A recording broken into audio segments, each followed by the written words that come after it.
चलिए जी, negotiable instruments का chapter number 15 हम शुरू करने जा रहे हैं और इस हिस्से में हम पढ़ने जा रहे हैं चेक। लास्ट वीडियो में आपने देख लिया है कि जनाब हमने पूरा डिटेल में डिस्कस कर लिया था निगोशिएबल इंस्ट्रूमेंट में प्रॉमिसरी नोट और बिल ऑफ एक्सचेंज।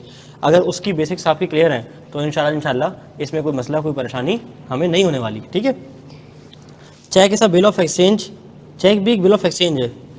चेक तो आपको सबको पता है ना क्या होता है, हमने चेक इस्तेमाल भी किया हुआ है, ड्रॉ भी, डिपॉजिट भी करवाया और लिया भी होगा किसी से ज़िंदगी में कभी ना कभी।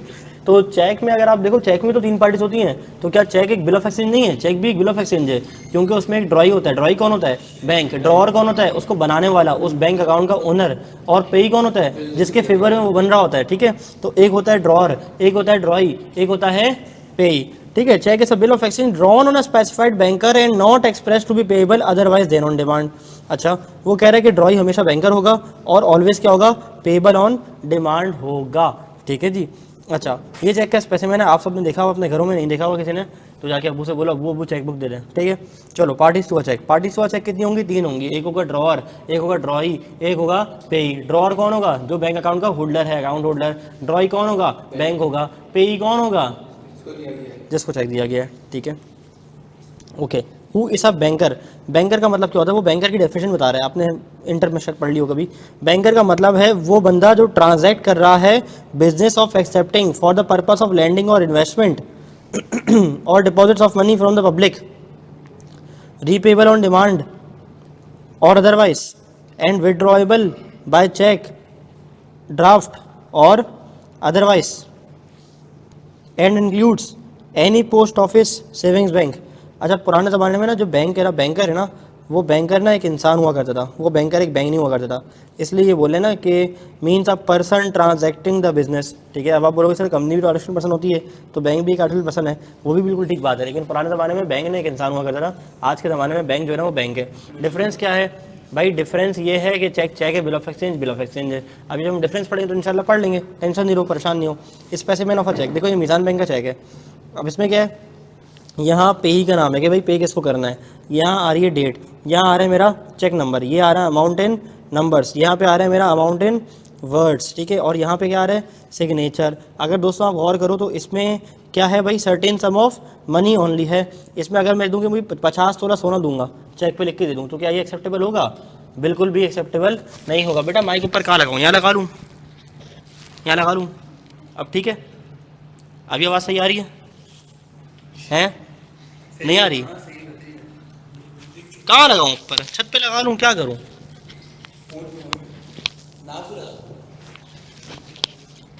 बेहतरीन आ रही है अब।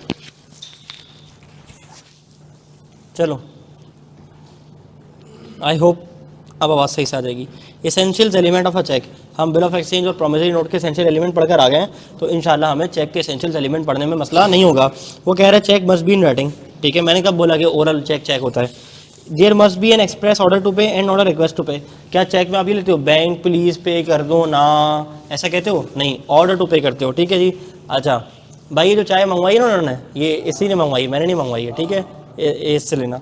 अच्छा, the order must be definite and unconditional. ठीक है, it must be sign by the drawer. 3 parties drawer, drawee, payee must be certain. अच्छा, the order must be pay a certain sum, the order must be paid to money only, it must be always drawn upon a specified banker, it must always be payable on demand। Done है? अच्छा, वो कह रहे हैं कि cheque not operating as assignment of funds. ये बहुत ही आसान सी चीज़ है, लेकिन कभी कभार ना लोग इसको मुश्किल बना देते हैं और बोलते हैं यार समझ नहीं आ रहा क्या लिखा हुआ है।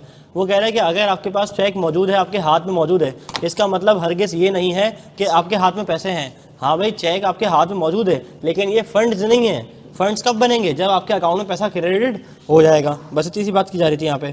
अच्छा, अब अगली स्लाइड में बात कर रहा है कि difference between cheque and bill of exchange. कह रहा है आओ डिफरेंस पढ़ाऊँ। प्यारे बच्चों, ड्रॉई कौन है? बोलो, बैंकर। यहाँ ड्रॉई कौन है?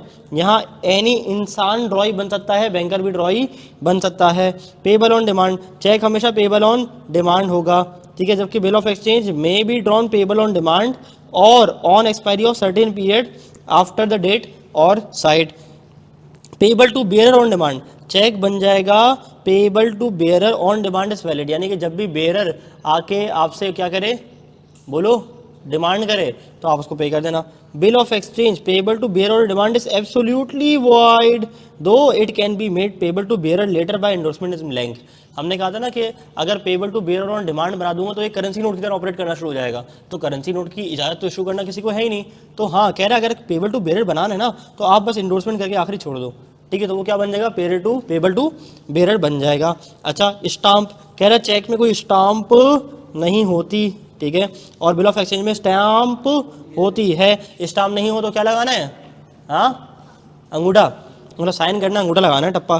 क्रॉसिंग चेक में क्रॉसिंग होती है, ये क्रॉसिंग ऑफ चेक क्या होती है अभी पढ़ेंगे। आप सबको पता है कि आपके घर जब घर वाले चाय बोल रहा हूँ अल्लाह माफ़ करे, चेक साइन करते थे तो वो क्या करते हैं, बड़े बुजुर्ग ऐसे ऐसे कर देते हैं, तो बड़े बुजुर्ग ऐसे ऐसे क्यों करते हैं हम पढ़ेंगे इंशाल्लाह ताला, ठीक है। अच्छा आप bill of exchange can not be cross stopping the payment, वो कह रहा है कि जो चेक की पेमेंट को स्टॉप करवाया जाता है उसको कहते हैं काउंटर मांड करवाना, ठीक है। जैसे मिसाल के तौर पे मैंने चेक इशू किया, ठीक है, और मैंने चेक इशू करके क्या किया, मैंने चेक इशू करके समीउल्लाह को दे दिया, ठीक है। समीउल्लाह कहने लगा उजैद भाई मैं रास्ते में जा रहा था, मेरे ख्यालों की तपिश जिंदा हो गई, यानी कि क्या हुआ, चेक चोरी हो गया, तो आप बैंक से कह के रिक्वेस्ट करके पेमेंट को स्टॉप करवा दें।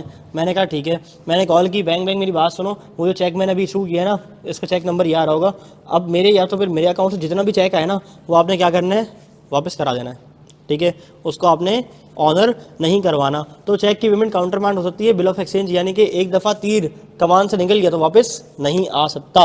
मौलिका एजाज मैं वही कहूँ कि आज जो है ना वो आप गायब हैं sir. Bill of exchange payable to bearer on demand नहीं समझ आया प्लीज़। अच्छा bill of exchange payable to bearer यानी कि जिसके हाथ में भी वो होगा और जब भी वो आएगा तो ये एक करेंसी नोट की तरह बन जाएगा, ठीक है, तो इसकी करेंसी नोट की हैसियत हो जाएगी, ठीक है।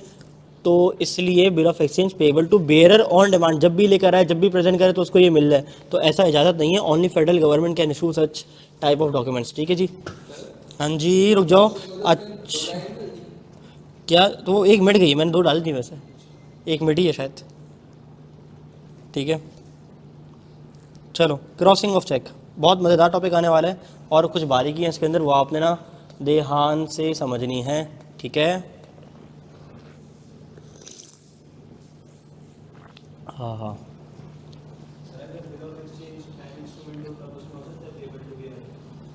Bill of exchange time instrument हो, कैसे मिसाल दो।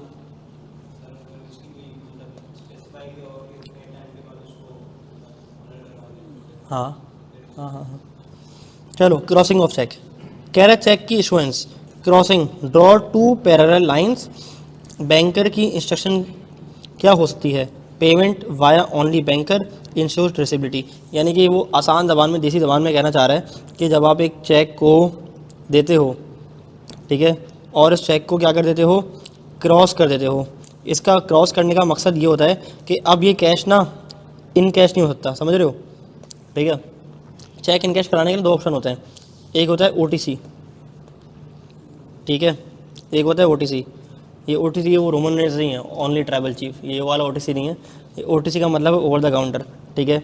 और एक होता है क्या, दूसरा बताओ, अकाउंट में पेमेंट हो जाती है, ठीक है। अच्छा ओवर द काउंटर जैसे ही आप ये कर देते हो ना, क्रॉस कर देते हो, तो ये तो फारग हो जाता है, फिर क्या होता है इसका मतलब कि अब से पेमेंट कहाँ होगी, अकाउंट के अंदर होगी। रायान जफ़र कह रहे सेट रोलेंस, रायान जफ़र रेसलिंग देखते हो, समर स्लैम देखी, लाइव देखी,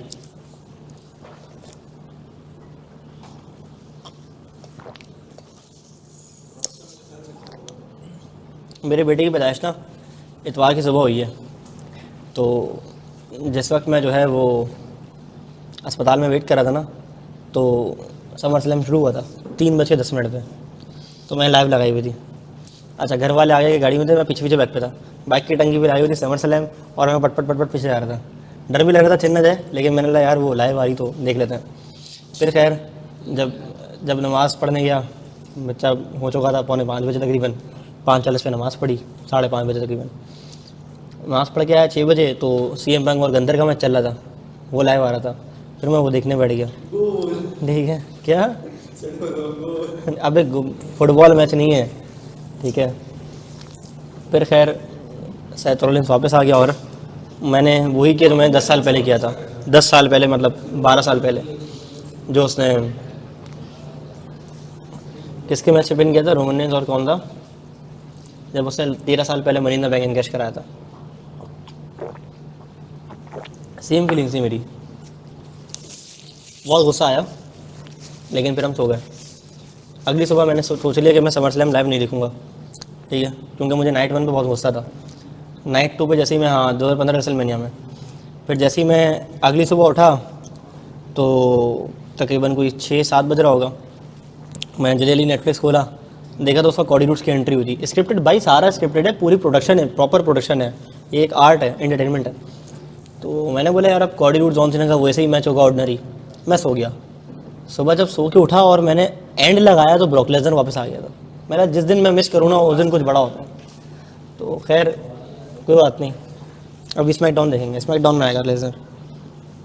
आ जाओ, शुक्र है कोई तो रेसलिंग दिखता है यहाँ पे। मैं अकेला पागल होता था क्लास में, पूछता था कोई रेसलिंग दिखता है, कोई दिखता ही नहीं था, ठीक है। अभी मुझे 2-3 शाहकार मिल गए मेरे, ठीक है। अच्छा कोई PS5 खेलते तो वो बता दो, फिर PS5 में मैच रखेंगे। आके रखेगा, ठीक है, okay.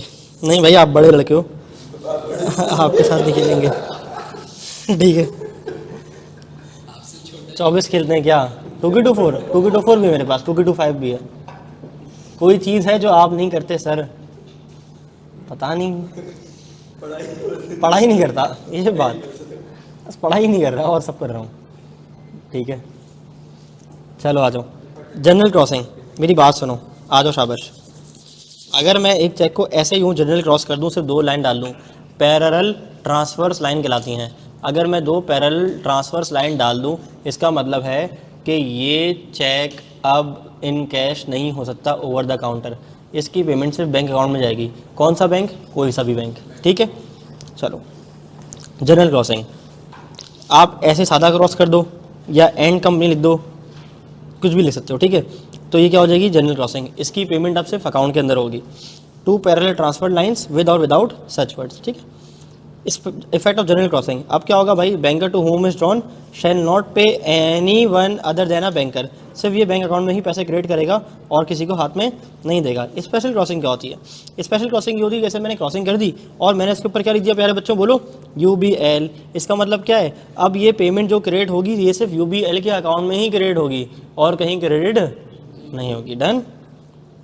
Special crossing, conditions for special crossing, कह रहा है addition of banker name parallel lines are not required. मतलब चाहूँ तो ऐसे भी लिख दूँ और चाहूँ तो एक चेक बनाया मैंने ऐसा मरीज सा, ठीक है, और उस पर UBL लिख दिया ऐसे, तो ये भी स्पेशल क्रॉसिंग है। बात समझ आ रही है?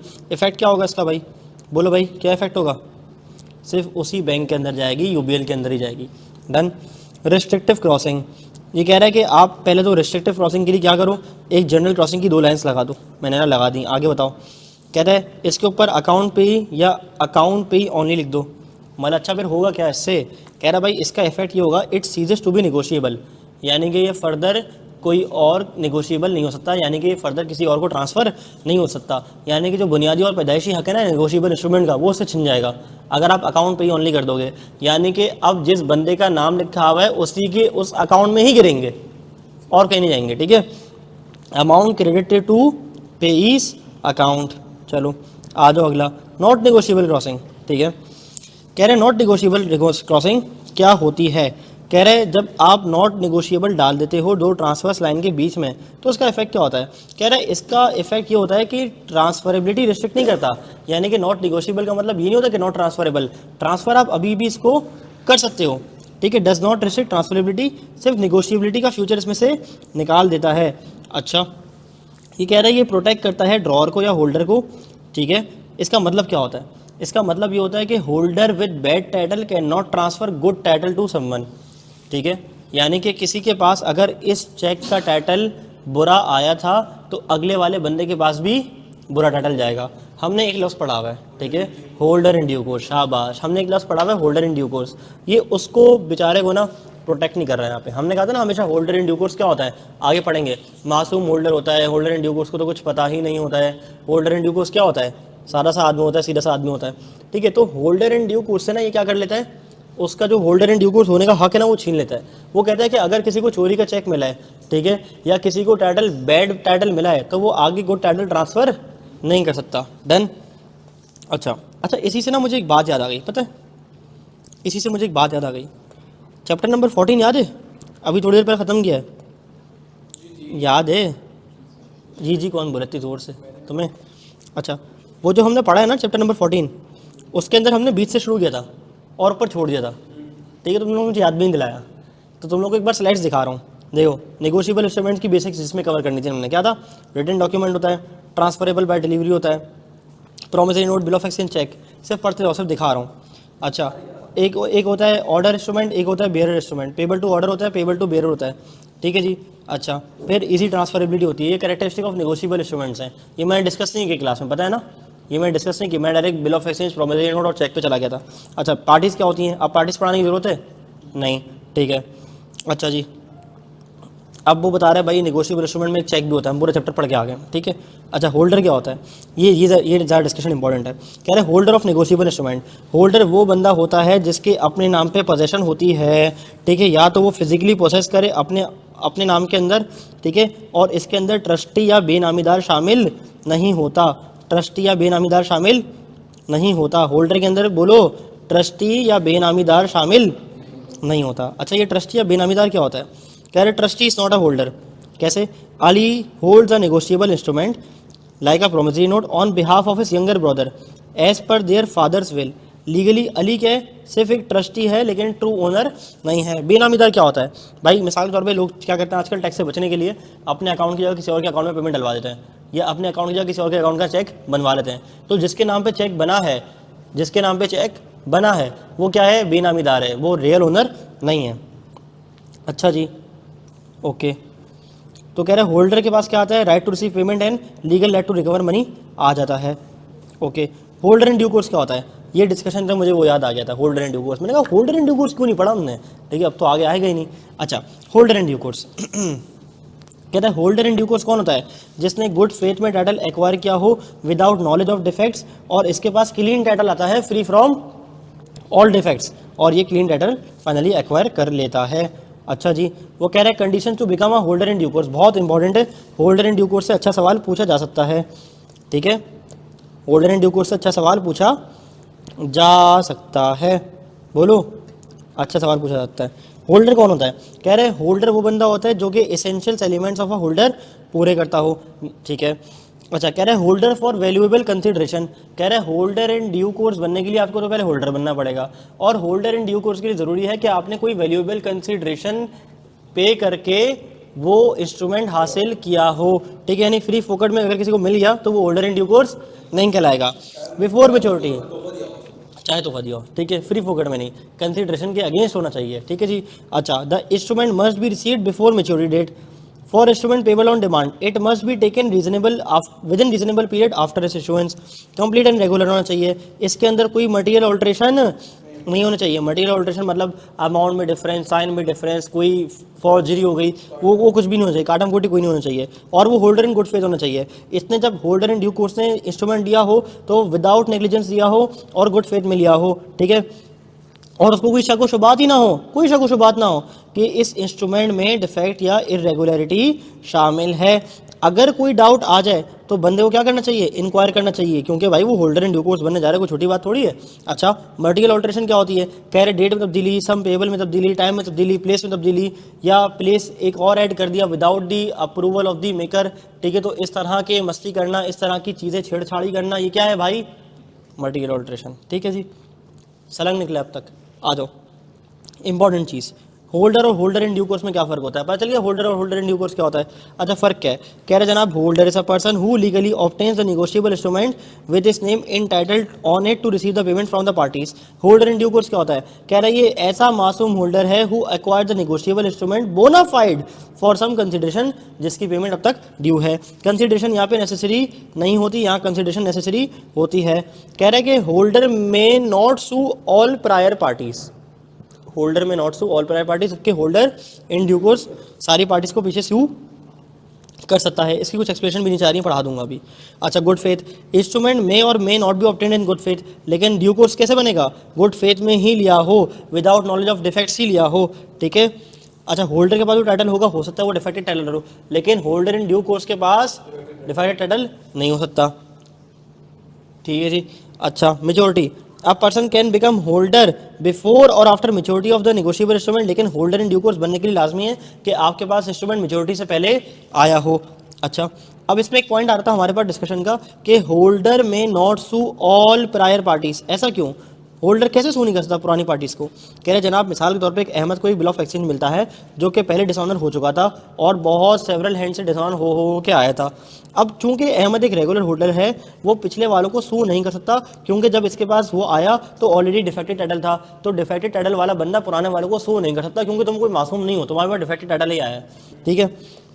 लेकिन अगर अली ने होल्डर इन ड्यू कोर्स के तौर पे ये लिया होता, बिफोर मेच्योरिटी से लिया होता, फॉर वैल्यू लिया होता, इन गुड फेथ लिया होता, तो फिर ये होल्डर इन ड्यू कोर्स बन जाता और सारे पुराने वालों को सू कर सकता था। अच्छा, अगली बात इसमें एक आ रही थी कि holder may get instrument not in good faith, लेकिन होल्डर इन ड्यू कोर्स के बाद हमेशा गुड फेथ में आएगा। अच्छा, कैसे? कह रहे जैन को एक प्रोमिसरी नोट मिल गया और सड़क पे पड़ा हुआ और उसे रख लिया, he is now holding it but it did not acquire it in good faith, he does not know वो किसका है और ना ही उसने उसके लिए पे किया था, उसने बस सड़क से उठा के जेब में रख लिया। कह रहे लेकिन अगर फरा यही खरीद ले, ठीक है, by the same type of note from bank, face value, cheques everything, और सब कुछ क्लीन है, ओके की रिपोर्ट है, तो फिर क्या बन जाएगी? ये होल्डर इन ड्यू कोर्स बन जाएगी। अच्छा, फिर एक बात आई थी कि होल्डर का टाइटल हो सकता है फ्री फ्रॉम डिफेक्ट ना हो, लेकिन होल्डर इन ड्यू कोर्स का टाइटल हमेशा फ्री फ्रॉम डिफेक्ट होता है। कह रहा जनाब, उस्मान को एक चेक मिला जो कि ओरिजिनली इशू किया गया था अंडर प्रेशर और फ्रॉड, किसी से गन पॉइंट पे कोऑर्डिनेट के तौर पे चेक साइन करवा लिया गया था। Since he did not verify it's history and took it casually, he is just a holder and the fraud affect his right, ठीक है। लेकिन अगर बिलाल को यही चेक मिल गया without knowing about the fraud paid value, और फिर अगेंस्ट वही सारी बातें, वो होल्डर इन ड्यू कोर्स बन जाता है। अच्छा, वो कह रहे हैं होल्डर इन ड्यू कोर्स बनने के लिए लाजमी है कि आपके पास इंस्ट्रूमेंट आया हो बिफोर मेच्योरिटी, आफ्टर मेच्योरिटी आएगा तो होल्डर इन ड्यू कोर्स आप नहीं बनोगे। मिसाल के तौर पे एग्जाम्पल से समझ लेते हैं, न्यूमेरिकल एग्जाम्पल से। कह रहे एक चेक पे डेट आई थी 1 में, पेबल आफ्टर 3 मंथ, यानी कि 1 अगस्त। अगर इमरान को 5 अगस्त को मिलता है तो ये होल्डर इन ड्यू कोर्स नहीं बन सकता। क्यों? क्योंकि भाई मेच्योरिटी डेट, बोलो ना, जा चुकी है, गुजर चुकी है। तुम लोग के मुंह में जबान नहीं है क्या आज? बोलो ना, मेच्योरिटी डेट जा चुकी है, बोला करो, शाबाश। Okay, but if Hamza get a cheque on 15 तारीख एंड पेज फॉर इट और फाइंड नो इशू, तो फिर वो क्या है? होल्डर इन ड्यू कोर्स है। डन। अच्छा, ओके, वो कह रहे हैं नेगोशिएबल इंस्ट्रूमेंट ट्रांसफर कब समझा जाएगा? नेगोशिएबल इंस्ट्रूमेंट ट्रांसफर कब समझा जाएगा? भाई जब समझा जाएगा जब when it is transfer properly and free from all defects. Endorsement क्या होती है हम बता चुके ना, कि एक बंदा साइन करे और फिर छोड़ दे, फिर दूसरा बंदा साइन करे, इस अमल को हमने कहा था कि इंडोर्समेंट कहलाती है, ठीक है। वो कह रहा है कि मेकर या होल्डर साइन कर दे ऑन बैक और फ्रंट ऑफ द इंस्ट्रूमेंट, या सेपरेट पीस ऑफ पेपर पे भी साइन किया जा सकता है, ठीक है जी। जिस जो बंदा साइन करे वो इंडोर्सर कहलाता है, जिस बंदे के लिए साइन की जा रही है वो इंडोर्सी कहलाता है, ठीक है जी। कह रहे essentials of a valid endorsement कुछ होते हैं। कह रहे हैं must be on the instrument और अटैच स्लिप, सिग्नेचर रिक्वायर्ड है, कोई स्पेसिफिक वर्डिंग रिक्वायर नहीं है, डिलीवरी बेहद नेसेसरी है, entire instrument must B transfer. ऐसा नहीं होता कि 10 लाख रुपए का प्रोमिसरी नोट है तो यार ठीक है 7 लाख रुपए इसके नाम पे ट्रांसफर कर रहा हूँ तो 3 लाख रुपए कांगे भाई, बात समझ आ रही? तो entire instrument must be transferred. Steps of endorsement, कह रहे एक बंदा चेक के बैंक पे साइन करेगा, फिर क्या करेगा? वो किसी दूसरे बंदे को दे देगा, फिर क्या करेगा? वो चेक कैश करवा लेगा। वाह यार, कितना बड़ा स्टेप बता दिया, हम पता ही नहीं था, ठीक है। पेमेंट इन ड्यू कोर्स क्या होती है? जैसे होल्डर इन ड्यू कोर्स क्या होता है? मासूम holder. Payment in due course क्या होता है? मासूमाना तरीके से पेमेंट, यानी कि बैंक के पास अगर एक बंदा जाता है, एक चेक है, ठीक है, एक चेक है, ठीक है, इस पे लिखा हुआ था पे टू मोहम्मद अहमद, ठीक है, और ये कट के UBL में भी डला हुआ था, ठीक है। अब ये मोहम्मद अहमद की जेब से चोरी हो गया और दूसरे मोहम्मद अहमद को मिल गया। अब जो चोर मोहम्मद अहमद था, ठीक है, जिसने चोरी किया था या जिसको डिफेक्टेड टाइटल मिला था, वो बैंक के पास जाता है और बैंक के पास आके बोलता है देखो मेरा नाम मोहम्मद अहमद है और देखो UBL में मेरा अकाउंट है, ये चेक तो मेरे नाम पे। उसने क्या किया? उसने वेरीफाई किया हाँ मोहम्मद अहमद है, UBL है, CNC वगैरह लिया और पेमेंट कर दी। तो क्या बैंक लायबल कहलाएगा? नहीं, क्योंकि बैंक ने पेमेंट की है, पेमेंट इन ड्यू कोर्स। बात समझ आ रही है? Apparent tenure. अच्छा, इसमें एक बात और भी लिखी हुई थी कि bank will not be held liable, क्योंकि बैंक ने पेमेंट की है in due course and according to the apparent tenure, ठीक है। अच्छा, अपेरेंट टेन्योर क्या होता है? कह रहे स्पेसिफाई करते हैं time and conditions for payment, payment made in due course, instrument considered fully discharge, done, अल्हम्दुलिल्लाह। वो हमने क्विकली चैप्टर नंबर 14 के जो एरियाज हमने बेसिक डिस्कस नहीं किए थे वो हमने कर लिया, ठीक है। अब हम आ जाते हैं चेक पे। चेक चल रहा था हमारा, okay. Crossing of a cheque after issue, कह रहा है भाई पहली बात, अगर चेक अनक्रॉस है तो आप जनरली क्रॉस करेंगे कर दो, अगर चेक जनरली क्रॉस हुआ हुआ है तो आप इसमें बैंक का नाम ऐड करके स्पेशल क्रॉस कर सकते हो। कह रहे हैं स्पेशली क्रॉस हुआ हुआ है तो आप इसके अंदर नॉट नेगोशिएबल भी कर सकते हो। अगर स्पेशली क्रॉस हुआ हुआ है या जनरली क्रॉस हुआ है तो नॉट नेगोशिएबल, अगर स्पेशली क्रॉस हुआ हुआ है तो the banker whom it is crossed may again cross it specially to another banker या एजेंट फॉर कलेक्शन, ठीक है। बैंक भी फर्दर किसी और को कलेक्ट करने के लिए दे सकता है ये चेक, डन। अच्छा, अब आ जाओ payment of cross cheque in due course. कह रहे अगर एक पेमेंट क्रॉस चेक था और बैंक ने ड्यू कोर्स में पेमेंट कर दी तो क्या वो लायबल होगा नहीं होगा, ये वही वाली कहानी जो मैंने अभी आपको सुनाई है, ठीक है। अच्छा जी, payment of cheque out of due course. Out of due course में क्या कह रहा है, कह रहा है अगर बैंक ने अपनी ड्यूटी सही से नहीं निभाई, यानी कि विथ नेग्लिजेंस पेमेंट कर दी, without having proper information, complete information payment करी, तो फिर क्या होगा। कह रहा है बैंकर लायबल होगा ट्रू ओनर को, liable for loss due to improper payment. Exception for paying banker क्या है, ये वही पेमेंट इन गुड फेथ वाली है, holder payment in due course वाली है कि उसने गुड फेथ में पे किया हो, चेक को लगी नहीं रहा हो कि उसने भाई कोई ऑल्टरेशन की हुई क्रॉसिंग के अंदर, ठीक है। बात समझ आ रही है, एग्जाम्पल पढ़ लो और क्लियर हो जाएगा। दोस्तों सब साथ हो ना मेरे। वो कह रहा है कि आप एक बैंक को ना एक चेक को एक ही बैंक के नाम पे क्रॉस कर सकते हो। यूबीएल लिख दिया, अगर मैंने एक और यूबीएल करके मीज़ान बैंक लिख दिया तो बस फिर उसकी पेमेंट नहीं होगी, कोई भी नहीं करेगा। इसका कॉन्सेप्ट बड़ा मिलता जुलता है कंपनी लॉ के कॉन्सेप्ट से, प्रॉक्सी के। वो कह रहे हैं कि आप एक से ज़्यादा प्रॉक्सी अपॉइंट नहीं कर सकते। सर ऐसा क्वेश्चन कितने मार्क्स का आएगा जिसमें मल्टीपल चैप्टर से प्रोविजन अप्लीकेबल हो? आ सकता है भाई, कोई 8-10 मार्क का भी आ सकता है। एंटी मनी लॉन्ड्रिंग वाला चैप्टर नहीं कराएंगे? नहीं कराऊंगा। एंटी मनी लॉन्ड्रिंग जिस तरह मैंने ये कराया ना आयशा कामरान, नेगोशिएबल कराया है, लॉस्ट किंग सीजन, इसी की तरह की मेरी एक बड़ी मशहूर स्टोरी है एंटी मनी लॉन्ड्रिंग की, वो भी पड़ी हुई पोर्टल पे, यूट्यूब पे भी अवेलेबल है। वो भी स्टोरी से समझाया है और वो तो फुल जानदार समझाया है, पढ़ लेना जाके वो, ठीक है।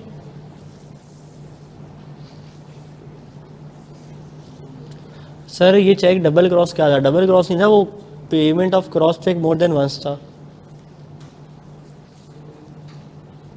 बढ़ जाऊँ आगे, ओके। कह रहा है रिवोकेशन ऑफ बैंकर्स अथॉरिटी।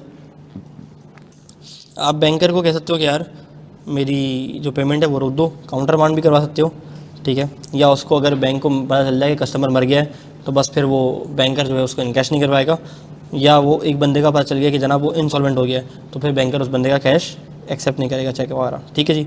अच्छा, वो कह रहे हैं rules applicable to bank draft. ये बैंक ड्राफ्ट क्या होता है बताया किसी को?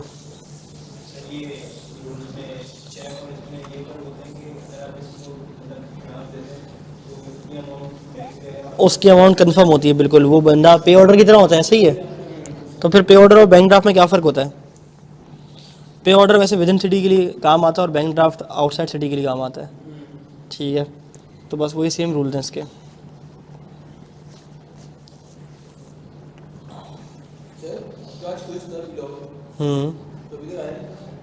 भेज जाओ है, वो जो फिज़िकल था वो फिज़िकल मैंने दिया था इन लोगों को, जो फिज़िकल ला के देना चाहे। और था, सुबह था यहाँ पे, लेकिन चूँकि हमारी वर्कशॉप उसमें क्लैश थी तो लोग सारे वर्कशॉप में आ गए। अब वो ऑनलाइन देना चाहते तो सबमिट करवा दें, मैं ग्रुप पे शेयर कर दूंगा रात को आज, ठीक है। चलो, चैप्टर नंबर 15 यहीं तक था हमारा सफ़र के साथ। अब हमारा रह गया सिर्फ पार्टनरशिप वाला एरिया।